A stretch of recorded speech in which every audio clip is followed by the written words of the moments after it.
Yeah, I know. All right, quick lesson on the passive voice. This will be review for many of you. The passive voice involves a relationship between the subject and the verb. Can somebody tell me what's unique about the relationship in the passive voice? That's right.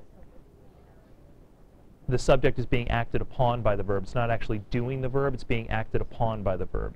So Kim's correct when she says the subject is the object. So if I say the ball was thrown by me, what's the subject of that sentence? The ball was thrown by me. The ball, what's the verb? Was thrown, 2 parts. Who's doing the throwing? The subject's not doing the throwing, the subject's being thrown. Passive verbs always include 2 parts.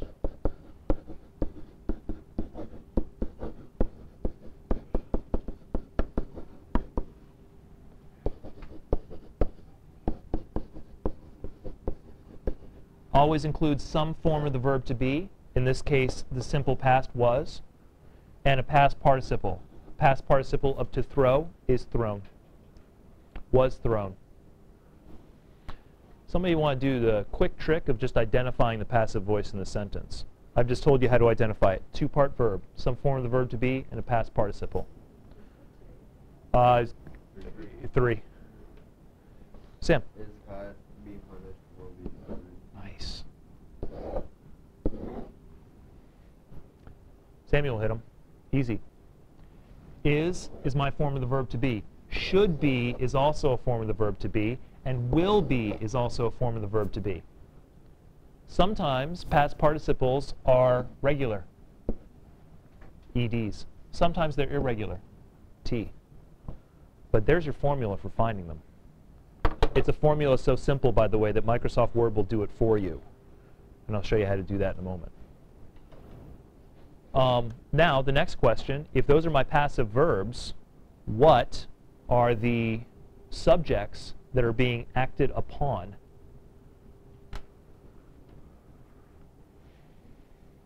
Caitlin? Company is correct. For is caught. Correct. Yep. I have 3 methods for revising the passive voice that will always work. One of those 3 will always work. And some of you may have learned them. Once again, they're posted on the Writer's Workshop, but I don't want to go in detail. Anybody have an idea how you might fix these? Dakota, do you have a question or a solution?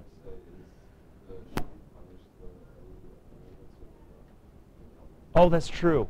That's true. Caitlin and I looked a little bit too fast. Thank you, Dakota. The company should be caught, or should be punished. Anybody have an idea on how we could fix that?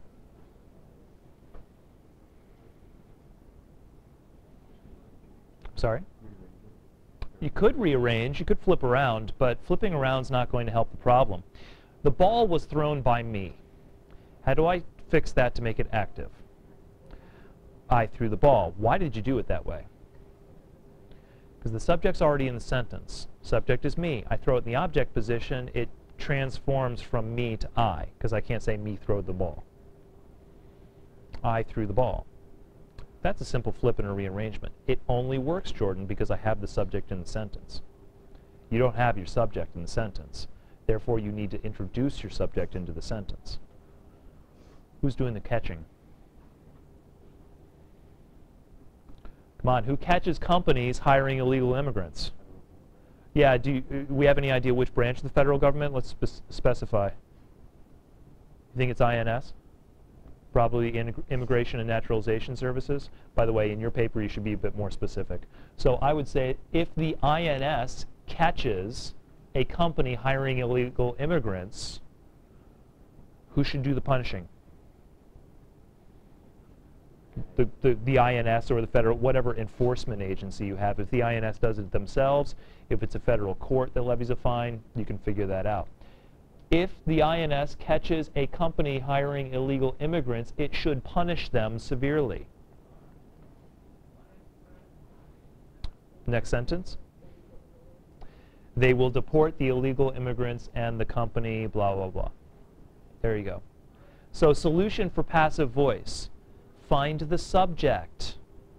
Quite often, that subject is in the sentence, but equally, if not more often, as in Jordan's case, the subject is merely implied. Not only does this weaken your speaking, passivity always weakens your speaking. Activity always makes your speaking more dynamic, more powerful. So it not only weakens Jordan's voice, but there's another consequence of this.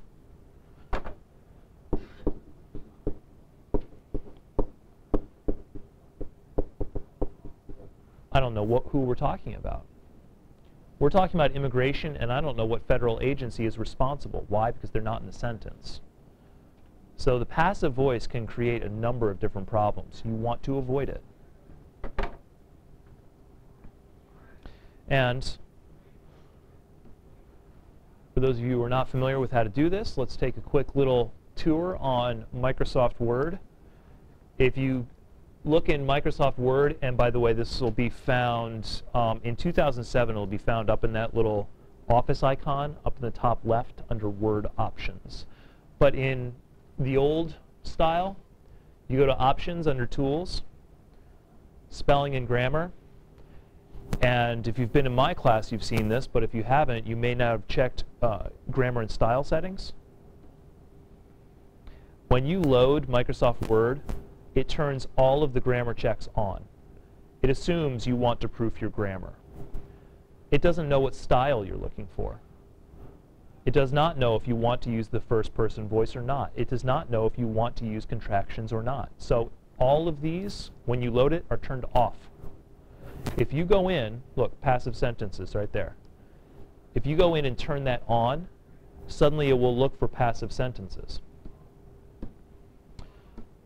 Jordan type, the ball was thrown by me.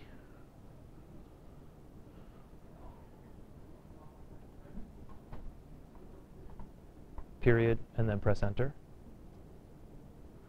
It's underlined it in green, which means that it's identified a grammar error. Many of you just ignore the green because you feel it's kind of useless. Actually, grammar check is very useful. Way back when, it wasn't all that great. Now, it's pretty useful. Right-click on it. It won't even tell me it's the passive voice because it already knows how to fix it. I is underlined, by the way, because I have first-person voice check turned on. Zach? Sometimes it doesn't give me any options on it. Correct. So let's go to that. Press enter again, Jordan. Let's say the ball was thrown. Period. Enter. Yeah, I think you have to change that actually before. Okay. Okay. Now, Zach, this should be what happens. See, it doesn't tell me why, or it doesn't tell me how to fix it. Why did it tell me in that first case but not the second? In the first example, the subject was there. In the second, it's not. And Microsoft Word doesn't know who threw the ball. So all it will do is tell you, hey, guess what? This is passive voice. Think about revising it. And with Jordan's sentences that he threw up on the board, it would say passive voice, but it would not tell Jordan how to revise it.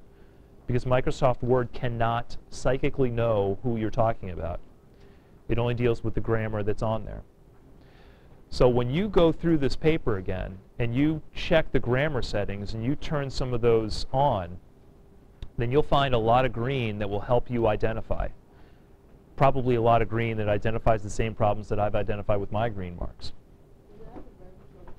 No, unfortunately, that one's, and the reason why, Corinne, the simpler the problem, the easier it is for a computer to do it. The more complex, the more it takes a human brain to do it, and the verb choice issue is a complex issue, so it doesn't have that one. Yeah. I'm not familiar with, I haven't played with Google Docs grammar settings, mostly because I polish in Word. I usually polish in Word. I use Google Docs for sharing bulk text, but I use Word for polishing. How do you take out the extra space? Oh, hold on. quick note.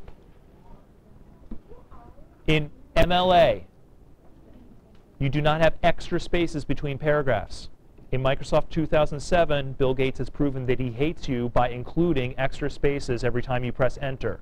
Default. Remind me of that at the beginning of class tomorrow, and I'll show you how to take that off.